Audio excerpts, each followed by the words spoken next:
They believed the soul could live forever if the flesh could survive death. In the burning silence of the Egyptian desert, death was never final. Beneath the shifting dunes, beneath the stone and the heat, a secret science was born, one meant not to preserve life, but to conquer decay itself. To the ancient Egyptians, the end of breath was not the end of being. It was a doorway, the passage to another world. But the soul could not walk that path without its vessel, without the body that carried it through the living world. They believed each person was made of many parts. The Ka, the vital spark, the energy of existence. The Ba, the spirit that could wander between earth and sky. And the Ak, the immortal union of both, reborn among the stars. For these divine elements to remain whole, the body must endure. Flesh must defy time. The mortal must be remade. And so began a ritual older than empires, the journey of mummification. Before we proceed with this exciting story, please support this channel by liking this video and also clicking the subscribe button. Thank you. Now back to the story. When death came, the body was taken to the Pernefer, the house of beauty. It was here, surrounded by the scent of incense and the echo of prayers, that the transformation would begin. The priests of Anubis, wearing masks of the jackal god, moved like shadows through the chamber. Every motion was sacred, every word a spell. First came purification. The body was washed in water drawn from the Nile, the river that gave Egypt its life. To cleanse the body was to cleanse the soul, to wash away sin and prepare it for eternity. Incense filled the air, cedar, myrrh, lotus, each chosen to please the gods. The priests whispered the name of the dead as they worked, calling the Ka to linger, to watch, to wait. Then came the unmaking. They began with the head. A slender bronze hook slid through the nostrils, reached into the skull. The priests stirred gently, breaking the soft tissue within, drawing out the brain piece by piece. It was not cruelty, it was faith. To them, the brain held no spirit. True thought, true memory, true morality, all of it lived within the heart. The skull was emptied and filled again with resin and linen, sealed against corruption. Next, they turned to the body. A careful incision on the left side, never the right, opened the path within. One by one, the organs were removed. Liver, lungs, stomach, intestines. Each was washed in palm wine, purified, and wrapped in linen. They were not discarded. These were precious. Each carried part of the soul's essence. Each was placed within a carved jar, guarded by divine protectors, the four sons of Horus. Imsidi, with the face of a man, guarded the liver. Hapi, the baboon, watched over the lungs. Duamutef, the jackal, protected the stomach. Kabasanof, the falcon, preserved the intestines. Their jars stood beside the body, silent guardians of the eternal form. But the heart was sacred. It remained where it lay. It was the seat of thought, of emotion, of judgment. For when the soul entered the underworld, the heart would be weighed by the god Osiris against the feather of truth. A heart heavy with sin would be devoured, and the soul lost forever. A heart light as the feather would live forever among the blessed. The priests protected the heart with amulets and gold, whispering spells that promised purity and balance. The body, now hollow, was filled again, not with life, but with the symbols of it. Linen soaked in resin, packets of incense, fragrant herbs, cassia, cinnamon, frankincense, each a gift to the gods, each meant to drive away decay. And then came the element of eternity, natron, a white crystalline salt drawn from the dry beds of the desert, sacred to the sun itself. Natron was the key to preservation. It drew out every trace of moisture, every whisper of mortality. The priests buried the body beneath it for 40 days and 40 nights. Under the relentless desert heat, the flesh dried and hardened, the skin tightening like leather, the color fading to pale ivory. The smell of decay was gone, replaced by the dry silence of stone. When the priests returned, the human form had become something else. They lifted it gently, as if afraid to disturb the silence that clung to it. The body was anointed again, oils of cedar for strength, myrrh for purity, lotus for rebirth. Each drop was accompanied by whispered prayers from the Book of the Dead. And then began the wrapping. Linen by linen, layer by layer, the priests bound the dead to eternity. They began with the head, then the hands crossed upon the chest.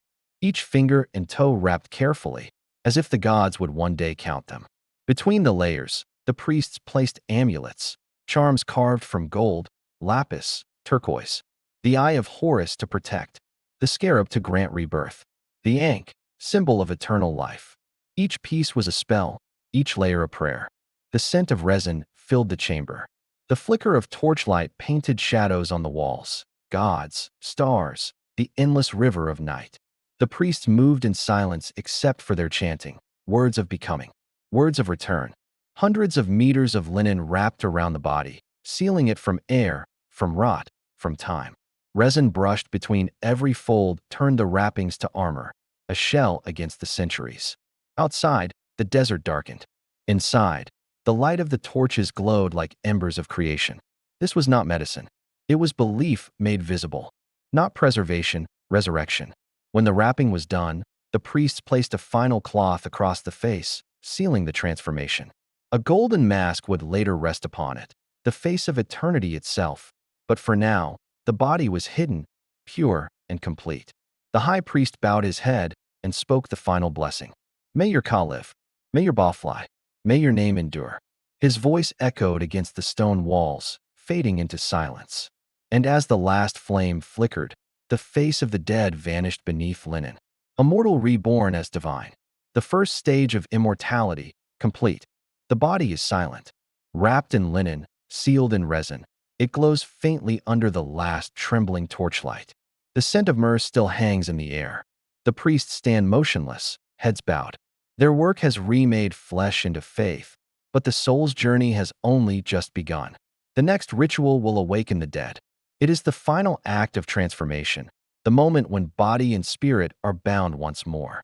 The Egyptians called it the opening of the mouth. In the dim chamber, a high priest steps forward. He wears the mask of Anubis, the jackal-headed god who guides the departed through the afterlife. In his hands, he holds a sacred tool, shaped like a lion's paw and forged from gold. He leans close to the face of the mummy, whose features lie hidden beneath layers of linen and oil. His voice trembles like wind across sand as he recites the ancient words. Awake, O soul. Receive your sight, your hearing, your breath once more. May your heart know truth, and your mouth speak again. With each line, the priest touches the golden tool to the mummy's lips, to its eyes, to its chest. To the Egyptians, this was not ceremony, it was resurrection. Each touch restored what death had taken, the ability to eat, to see, to breathe, to live again in the world beyond. In their faith, this moment was real. Somewhere unseen, the Ka stirred. The Ba unfolded its wings. The dead was alive once more, ready to cross the darkness. Outside, the world moved on.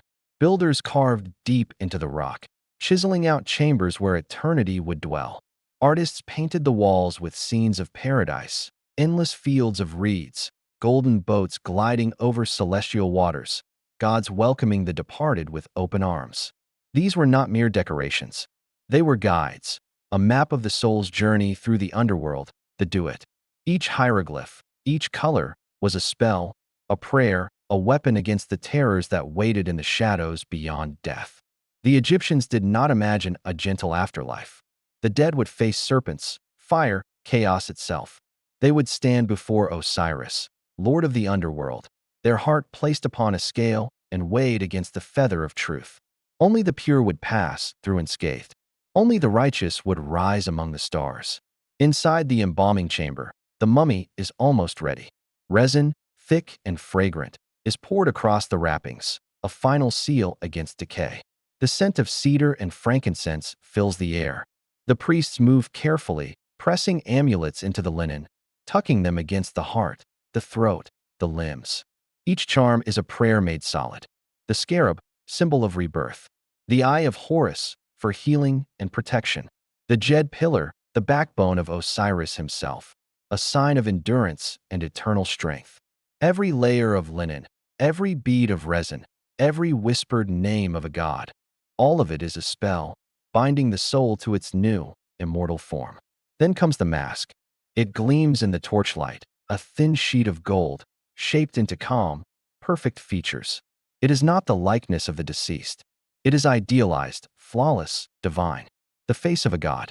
For kings, The mask shines with inlaid lapis and obsidian, the eyes lined with black coal, the lips sealed in peace. For priests and nobles, painted plaster or gilded wood, touched with color and reverence.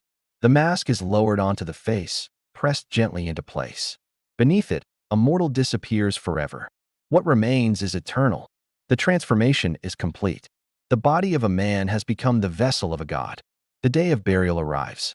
The desert is quiet, the horizon shimmering beneath the morning sun. A procession moves slowly toward the tomb, priests chanting, mourners wailing, incense smoke curling into the sky. The sarcophagus, gilded and painted, rides on a wooden sledge drawn by oxen. They cross the threshold of the tomb. Inside, the walls glow with color, blues, reds, and golds that tell the story of eternity. Spells from the Book of the Dead encircle the chamber, prayers for guidance, for protection, for safe passage through the night. The priests set the coffin upon its stone bed. Around it, they place the canopic jars, each facing a different direction, guarding the body. Beside them go offerings of food and wine, jewelry, tools, everything the soul might need in the world beyond. For the Egyptians, death was simply relocation. The dead would live again, farming, feasting, sailing, loving, in the endless fields of paradise. The priests circle the coffin. The high priest lifts his hand, his voice solemn and slow. May your soul find its way through the darkness. May your heart be lighter than the feather of truth. May your name live forever. The stone lid slides into place. The echo fills the chamber, deep and final, like thunder rolling across eternity. Dust falls. The torches flicker. And then, silence. The tomb is sealed. The living depart. And the journey beyond the body begins. The soul wakes in the world of shadows. It walks through the Duat, a realm of rivers and fire, of gods and monsters. Here, it faces judgment. In the Hall of Two Truths, Osiris sits upon his throne, the green-skinned lord of the afterlife. Before him, the scales of fate. On one side, the heart of the dead. On the other, the feather of Ma'at, truth, balance, justice. If the heart is pure, the soul passes into the light. If heavy with sin, it is devoured by the beast Ammit, erased from existence. Every choice, every word, every act of a life lived, all weighed in a single breathless moment. This was the reason for mummification. Not vanity, not pride, but faith. The belief that the body must remain whole, that the soul must have a vessel to return to when it triumphed over death. Over time, this sacred privilege spread. At first, only kings and queens could command such immortality, their tombs rising as pyramids that touched the heavens. But the promise of eternity could not be contained. Priests sought it. Soldiers sought it. Scribes, artisans, farmers, all dreamed of the same eternal dawn. The art of mummification became the art of a civilization. For more than 3,000 years, the dead of Egypt slept beneath the sands, wrapped in linen, sealed in faith, waiting for the stars to call them home. Centuries later, when explorers broke through the sealed doors of the tombs, the air of the ancient world rushed out to meet them. Faces untouched by time stared from the darkness, skin preserved, eyes still closed, lips sealed in peace. Their names, Tutankhamun, Ramses, Seti, still carved in gold. Their stories whispered through the halls of the dead. Even the gods who once guarded them were gone, their temples in ruin, their empires dust. But the mummies remained, unbroken, uncorrupted, unforgotten. Modern science would unravel their secrets, the resin, the salt, the oils that defied decay. But no machine could explain the power behind the act itself, the human desire to overcome oblivion. The Egyptians built eternity not with stone, but with faith. They turned the body into a temple and death into a doorway. They believed the soul could outlast the stars if the flesh could endure the earth. And somehow it did. They built eternity with salt and linen, with prayer and patience.